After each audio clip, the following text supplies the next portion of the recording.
अरे कोकणातला किडलेला काजू. असं बोंडू कुपटींना कळलं काय? जास्त बोलू नको, कळलं? 2 मिनिटं जरा गप्पा बस ना. आणि म्हणे तू बोलताना जरा विचार कर, तुझं काय चाललंय? डायरेक्ट तू याच्यासोबत. गौऱ्या, मी विचार करत नाहीये. मग माझा विचार झालाय गौऱ्या. काय झालंय?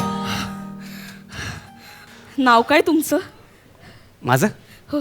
वंकार.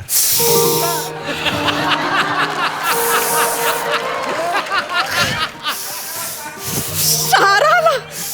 ए ह्याच्यात काय शहाऱ्यासारखं? तू वंकार. एवढं काय ह्याच्या नावात करते ते? मला कळत नाही काय होतंय मला.